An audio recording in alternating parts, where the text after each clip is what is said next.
Hey Falcon fans, I'm Thomas Mott. Welcome into Atlanta Falcons Today, where we jump on here and react and give you the news and rumors as we always do following another loss, a disappointing loss. And it's not the worst loss in the world because I think we all expected that the Falcons wouldn't win this football game, but I think it's just frustrating to time and time again see a Falcon team that's unable to put together in all three phases. And in this 30-17 loss to the Bucs, you look at the scoreboard and you go, okay, 30-17, it wasn't that bad. But in reality, had they not gotten a pick six by Marlon Davidson to end the first half, this would have been 30-10 and only 10 points against a weak Bucs team. And you moved the football well, especially early on in the first half. It's just frustrating and it's disappointing. Although, as I mentioned, this went exactly as we kind of all expected. And so I'm not necessarily super frustrated. I think there were some good and some bad, obviously, in this football game. We'll break it all down. But we all knew they were going to lose to the Bucs. And so it's not necessarily a surprise. I think the hope was that they would play a little bit better and make it a little more interesting than it actually was and not have, the 5 sacks by the offensive line and the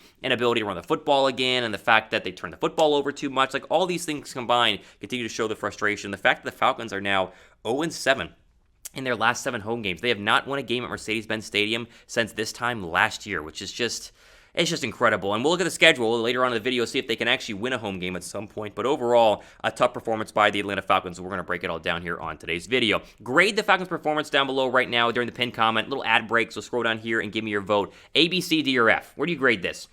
I'm at a C. I don't know if it's a C plus or a C minus, honestly. I'll leave it to you. I say C. You guys tell me down below right now. All right, first takeaway. Honestly, the defense played well enough to win. And when you give up 30 points, it's hard to say that, but it is true. Like, the defense, again, played a bend-but-don't-break style. They got off the football field, and even though, yes, Tom Brady did absolutely ball out of his mind, I still think that they were in a position to win this football game. And I think that you got to continue to look back at this defense and say that, yes, Brady had 4 touchdowns, and yes, he almost had 400 yards, but they got some stops and had the offense and opportunities to potentially make it at least semi-close. It was very similar to what the first game was back there in week 2, where the defense, they gave up 45 points, but not all of that was really their fault. And so the defense was not perfect by any means. Very little pressure on Tom Brady. That's a recurring theme here. But I thought that they played decent enough given the fact they're playing against one of the best offenses in football. I mean, Chris Godwin balled out of his mind. If you want to talk about someone who struggled covering yesterday, I think A.J. Terrell and the rest of the Falcons secondary was very, very lost. But again, I will start the video by giving a little bit of praise to the defense that they only allowed 30 points overall. And I think had they gotten a little more help from the offense and stayed on the football field a little bit less, I think they would have had a much better chance of keeping this maybe at 24 points. But what are you going to do? As we mentioned, not a lot of talent in the Falcons defense, and so they can only do so much, only hold on for so long. All right, before we want to get into the offense and the issues that they've had, and that's been a recurring theme here, shout out to our friends at BetUS and your place to really bet on any single sporting event you possibly want at chatsports.com/BetFalcons. Great promo code right now for first-time depositors. Use the promo code Falcons125. Get that 125% deposit bonus whenever you first sign up. I struggled this week. I'll be honest. I really thought these bets were going to hit. The Falcons bet almost hit. It was so close to hitting, and they were plus 11. And that drop touchdown by Russell Gage as time expired killed me. Baltimore, oh my gosh, I'm so tired of betting on the Ravens. The Ravens are not a good football team. Their offense is not good. They are struggling mightily, cost me money. Chargers +3 versus the Bengals, like that win. I felt good about that one. Denver last night, I shouldn't have bet that game. I don't know why I bet Denver versus the Chiefs. That was dumb. Teddy Bridgewater, man. Denver's offense could be really good if they actually had a quarterback. They don't right now. Philadelphia -6.5 versus the Jets, got to win there. So another losing week. We've been struggling the past couple of weeks, but you guys want to jump in on betting, which is still fun. I still have a good time. chatsports.com/BetFalcons. Promo code is Falcons125. Okay, the offense can't afford to make this many mistakes. They just can't afford to get into the red zone, right? You think about that second drive into the red zone, following the Mike Davis rushing touchdown, first down and goal from the 3, and then it's a bad run, it's a fumbled snap, and then a bad throw.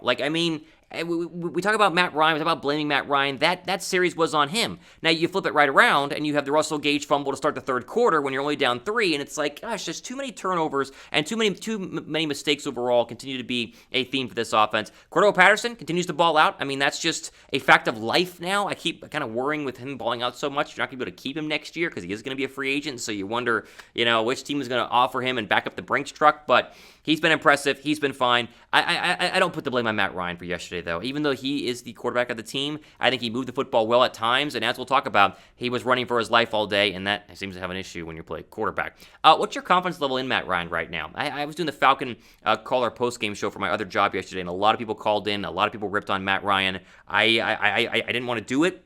I think you can criticize, but overall, I'm not going to freak out about Matt Ryan this or Matt Ryan that. Give me your thoughts on Matt Ryan's play, your confidence level in him down below right now. Speaking of Matt Ryan, you can't mention him without mentioning how bad the offensive line was yesterday. I mean, after turning in one of their best performances against the Jaguars last week, where it was like they really ran the football well and they really protected Matt Ryan well, they went right back to their old ways. I mean, they got abused all day long. And this was not a surprise because the Buc defensive line, Vita, and they got, I'm blanking on their pass rushers right now. Shaq Barrett is in there as well. I mean, you expect them to be able to get pressure, but this just continues to be an issue, and it continues to be really on the right side of the offensive line. Caleb McGarry is getting worked to pieces. And it's not just Caleb McGarry now. Matt Hennessy's not playing good football. They swapped Drew Dahlman in there for times. John Mayfield's not playing great, as we know. It's just rough all the way around, and this is what it's going to be the rest of the way. I mean, there is no fixing this offensive line. Maybe you need an offensive line coaching change in the offseason, but you for sure got to draft some people or sign some people to help out and provide some competition and some depth, because this offensive line, 5 sacks of Matt Ryan, like what's the guy supposed to do? And he's running for his life all day long. All right, we do have an interesting matchup coming up on Sunday versus the Panthers, and so make sure you guys are subscribed to stay up to date for the latest Falcons news and rumors heading up to the Panther game, which becomes a must-win. As we will talk about, it is a must-win from here on out for the Falcons if they want to make the postseason, so we'll cover it here on the channel. Go down below, help us out, and hit that subscribe button. Plenty of great content coming up in the next couple of days and weeks. Quickly, we will mention this. Russell Gage, shout out to him for finally showing up. He's been MIA virtually the entire year after being truly a number 2 receiver last year with 90-some catches. He was great last year. And in the absence of Calvin Ridley, you thought he would be the one to step up. He hasn't until yesterday. 12 targets, 11 catches, $130 through the air. Had he not fumbled, it would be a near perfect day. I mean, literally that fumble cost Atlanta big time. I mean, that was just a chance to get across midfield, a 3rd down and 13. He catches for 19 yards. It's just like, you can't do it. Props to him, though, for playing well. Hopefully this continues because they need help, obviously, at receiver.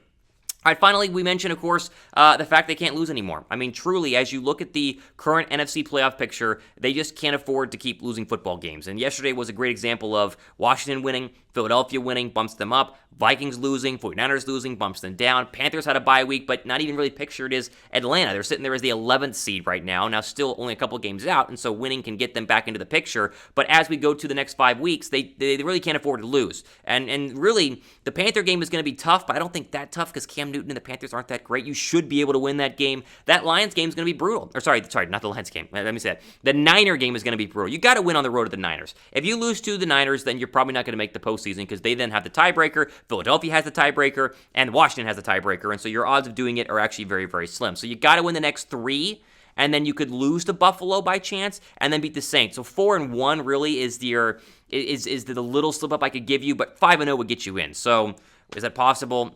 I'll leave it up to you. Will the Falcons make the playoffs? I think that they will. Type Y down below for yes. I think they will not. Go down below and type N down below for no.